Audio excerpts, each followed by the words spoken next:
Halo, Assalamualaikum teman-teman yang ada di YouTube. Bagaimana kabarnya? Saya doakan semoga sehat selalu dan diberikan kelancaran dalam mencari rezeki yang halal. Amin ya rabbal alamin.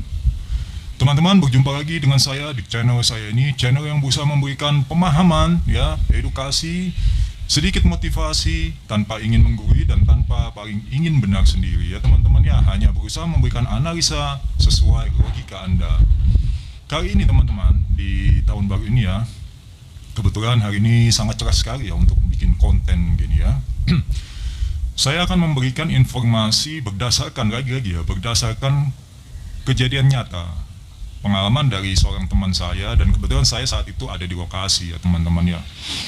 Jadi ceritanya bermula 2 hari yang lalu teman-teman ya, pasca tahun baru, kurang lebih ya benar ya pasca tahun baru teman-teman ya, 2 hari yang lalu, benar sekali kalau begitu.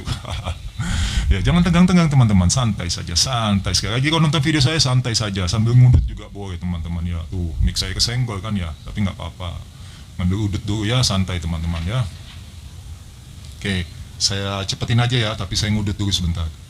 Oke, udut saya sudah nyala teman-teman, kita lanjut lagi ya.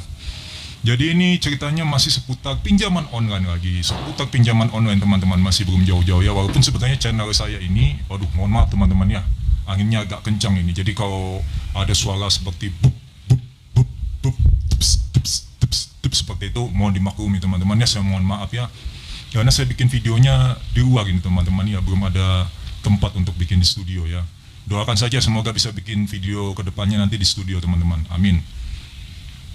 Jadi cerita ini bermula ketika saya dan teman saya beli martabak. Mungkin teman-teman tahu ya, martabak yang biasa di pinggir jalan itu. Ada martabak yang martabak mie, martabak campur daging, mungkin teman-teman tahu itu ya. Nah, waktu kami beli di situ, datanglah penagih teman-teman. Aplikasinya itu kalau nggak salah, saya sebut nggak ya? Nggak usah dulu ya, nggak perlu ya. Cukup ini tahu aja dulu ya, alur ceritanya seperti apa. Begini alur ceritanya teman-teman. Tanpa banyak basa-basi, akhirnya si penagih itu atau debt collector tersebut menagihlah si ibu penjual martabak tersebut. Sebetulnya sangat mengherankan sekali ya, seorang penjual martabak dengan seperti itu, dengan penghasilan yang bisa dikatakan juga ya cukup lumayan ya, bisa dapat pinjaman online. Nah saya nggak tahu kategorinya seperti apa ya, mungkin wira swasta atau apa, akhirnya ACC. Tapi saya nggak mau tahu lebih lanjut, cuma saya membagikan informasinya saja. Nanti simak saja terus ya videonya seperti apa. Kemudian si debt collector tersebut menagih pinjaman ibu tersebut ya teman-teman ya. Bu, bagaimana bu pinjamannya bu? Kapan dibayar bu? Saya telepon kok tidak diangkat. Nah, kurang lebih seperti itu. Ya kami sebagai pembeli ya biasa saja, ada saya, teman saya, dan 3 orang lagi ya pembeli yang lain ya cuek saja, mau gimana kan kita tidak bisa ikut campur teman-teman ya. Sebetulnya mau divideokan juga, cuma ya bukan ranah kami juga untuk memvideokan ya. Kami bukan wartawan juga, walaupun untuk kepentingan konten. Kasihan juga sih kalau sampai masuk konten ya teman-teman ya. Akhirnya ditagih. Setelah ditagih, ibu itu menjawab, belum ada mas, gitu. Saya juga jualan masih sepi seperti ini, begitu kan ya. Ya kan jualan nggak mungkin sepi bu, ini aja yang beli 5 orang, masa nggak ada uang untuk bayar utang ibu ini sudah makin banyak loh, menumpuk bunganya seperti itu. Nah, singkat ceritanya perdebatan pun terjadi ya, perdebatan kecil. Nah, karena itu seorang ibu-ibu yang usianya mungkin sudah 50 lebih ya teman-teman ya, kasihan juga. Akhirnya teman saya dan saya ya ikut menyambung bicara, bukan niatnya mau sok pahlawan, tidak, nyambung bicara saja. Kami berusaha menjadi penengah. Mohon maaf mas, mas ini dari mana gitu. Dia menjelaskan dia dari aplikasi ini ya kan. Kemudian kami tanya ID card-nya ya kan, KTP, surat apa, profesi penagihan, kemudian surat penagihan yang sesuai dengan apa namanya nasabah yang ditagih. Seperti di video saya sebelumnya, pasti teman-teman ke kanan, ke kiri, ke kanan, ke kiri, seperti itu dulu ya kan. Nah, cuma di sini dia bisa menang argumen karena Anda berdua ini siapa? Anda berdua keluarganya apa bukan? Ya, kami jawab lah. Saya dan teman saya jawab bukan. Kami cuma pembeli aja yang kebetulan memang lagi beli dan kebetulan masnya datang nagih gitu kan. Sebetulnya kalau mas ini terus nagihnya seperti itu, ini nanti jadi keributan mas seperti itu. Ini kan juga tempat umum, ya kan? Tidak boleh bikin keributan tempat umum, apalagi masalah lagi menagih. Harusnya kan di rumah. Nah, saya ngomong seperti itu. Ada kolektornya mengatakan, kalau saya misalnya nggak bawa kan nggak masalah juga. Yang penting kan saya memang sudah ada nih, diperintahkan dari aplikasi ini. Intinya dia jawabannya seputar itulah. Tidak bisa menunjukkan juga buktinya gitu teman-teman ya. Akhirnya saya dan teman saya mengatakan, ya sudah mas, di rumah saja, di rumahnya ibu ini aja. Nanti aja tunggu ibu ini selesai jualan, tagih di rumahnya. Enggak, saya nggak mau. Saya kalau ke rumahnya tuh susah menemui ibu ini. Nah, begitulah penjelasan debt collector itu. Pintunya selalu ditutup, saya ketok nggak dibuka. Gitu kan. Saya juga ke RT RW juga, RT RW-nya nggak mau tahu. Nah, itu bagus itu. Ya. Bagi teman-teman yang juga masih ada kendala pinjaman online ya, nggak usah takut kalau misalnya debt collector itu ngancam mau ke RT RW, nggak usah takut karena pasti RT itu tahu lah tugas dan fungsinya itu apa ya. Yang jelas tugas utama RT itu adalah melancarkan pembangunan di sekitar tempat tinggal, ya kan, membina warganya gitu kan. Tapi kalau masalah utang piutang biasanya RT itu tidak terlibat teman-teman, dan jarang mau dilibatkan ya kan. Nah, RT yang seperti inilah yang memang harus dibutuhkan di setiap wilayah. Agar apa? Warganya itu merasa aman jika masalah debt collector ini dikit-dikit, ayo kita selesaikan di RT. Nah, kadang ada kan RT yang merespon karena masa terganggu, ya sudah masuk sini masuk. Akhirnya diselesaikan gitu kan. Nah, akhirnya memberatkan si nasabah karena dengan dalih seperti ini. Daripada ribut-ribut di kampung, mending kamu selesaikan permasalahan ini gimana. Kalau ribut-ribut seperti ini terus kan nanti kampung kita ini geger. Nah, kadang ada tuh ya oknum RT yang seperti itu, sebetulnya nggak boleh. Ya, RT cuma bisa mungkin menengahi ketika si nasabah ini yang merupakan salah satu warganya belum bisa bayar, ya jangan ada tekanan seperti itu, walaupun itu bukan menekan secara kasar ya, tetapi kan peringatan juga teman-teman ya, seolah-olah kan mendownkan mentalnya si nasabah yang merupakan salah satu warga dari RT tersebut ya. Akhirnya lanjut lagi ke cerita si ibu penjual martabak tadi. Nah, debt collectornya tetap berkeras gitu kan, intinya saya mau sekarang ada berapa saya bawa.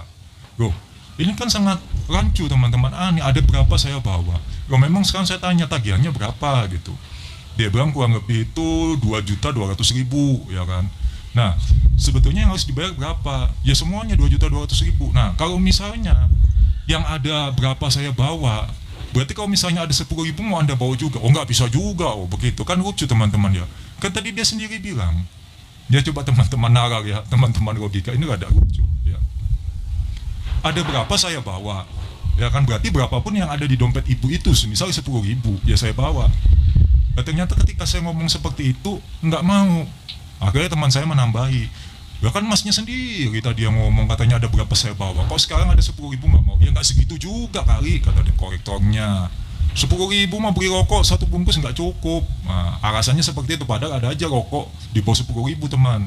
Silakan aja cari di toko rokok, tanya sama toko rokok apa di bawah 10.000 ada pokoknya. Saya pernah beli teman-teman ya. Tapi kalau bagi teman-teman yang nggak bisa ngerokok murah, jangan dipaksa, nanti batuk-batuk biasanya. Gak apa-apa teman-teman yang bahas rokok sedikit. Nah, sekarang kembali ke ceritanya lagi. Akhirnya ibu tersebut tetap bersikeras, saya belum ada mas, ini pun uang yang saya kumpulkan ini untuk biaya kebutuhan berobat siapa ya, kalau nggak salah itu saudaranya atau suaminya, kurang jelas juga ya karena bahasanya bukan bahasa Indonesia teman-teman ya, jadi ada campur bahasa daerah yang kadang bisa saya pahami, ada yang tidak gitu ya. Nah, debt collector tidak mau tahu, pokoknya kan sekarang harus bayar bu, bagaimana ini gitu. Nah, pemberi yang lain pun merasa risih, akhirnya malah balik menyerang si debt collector itu teman-teman ya. Sudah mas, jangan seperti ini mas, malu-maluin aja di tengah jalan. Ibu-ibu itu kasihan, jangan seperti itu caranya kalau nagih. Betul kata mas yang di sana tadi, maksudnya saya dan teman saya, bukan membagusin diri saya teman-teman ya. Cuma maksudnya benar kalau hal seperti ini ditagihnya di rumah, bukan di tempat umum seperti ini. Kan juga kan nggak tenang kita yang ada kebetulan memang satu ruang lingkup saat ini memberi martabak itu tadi ya. Ada kolektor itu nggak mau ambil pusing.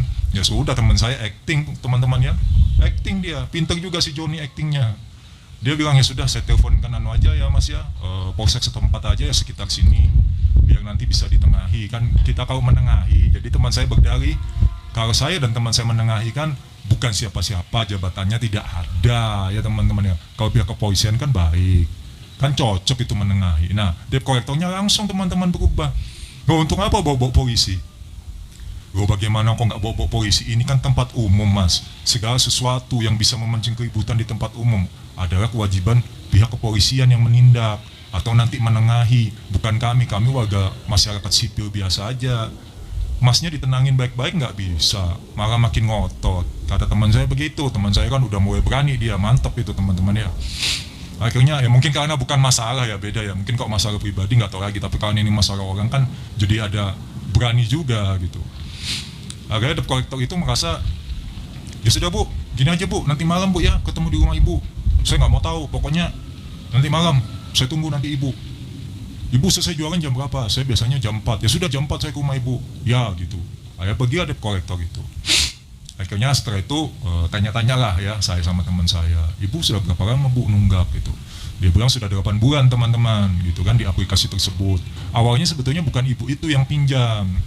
Ya, tapi keponakannya pakai nama ibu itu karena keponakannya itu bisa dikatakan disayang sama ibu itu lah ya. Ibu itu tidak tega ketika keponakannya butuh uang, dipinjamkanlah namanya atas nama teman-teman ya, pengajuan di aplikasi tersebut. Nah akhirnya ketika waktunya bayar tidak apa ya, bisa dikatakan ya nggak bisa bayar akhirnya. Jadi ibu itu yang dikejar. Nah ini kan kasihan ya, makanya bagi teman-teman hati-hati ketika meminjamkan nama kalian kepada saudara kalian, teman kalian, atau siapapun.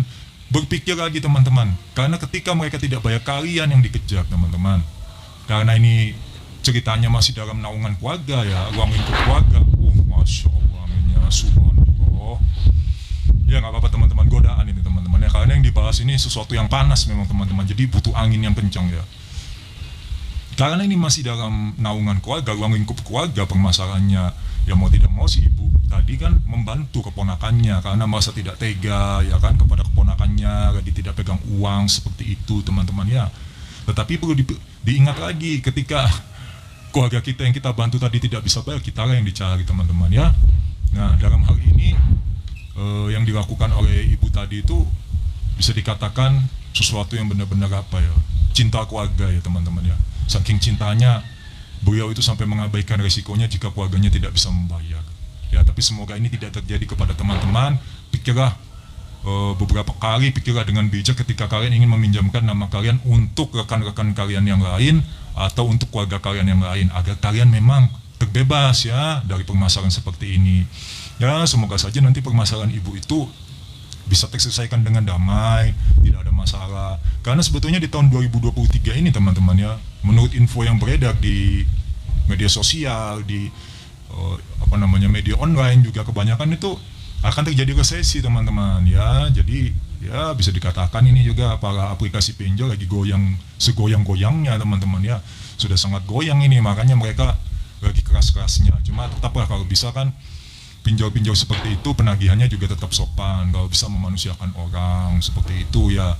Insya Allah ketika Anda juga sebagai debt collector memanusiakan orang, Anda sopan dulu apa enggak, orang pasti segan. Tapi kalau Anda datang sudah kasar, keras, orang bukan tambah segan ya, yang ada bawaannya kepengen ngajak berantem. Nah kalau sudah diladenin berantem, nanti Anda menyalahkan nasabah tadi yang menghajar Anda, kan seperti itu pernah kejadian ya teman-teman ya di tahun 2022. Semoga di tahun 2023 ini tidak ada lagi kejadian debt collector di masa. Kalau bisa memang ya sudah, berikan saja kesempatan mereka bicara, kita juga bicara ya, kita katakan dana kita belum ada, mau tidak mau tolong berikan waktu sampai kapan ya, saya usahakan dananya, karena kita tidak bisa dipungkiri ya, setiap orang membutuhkan dana setiap harinya untuk kebutuhan hidup, itu yang pasti. Nah ketika orang tidak ada dana, nah ini yang repot ya.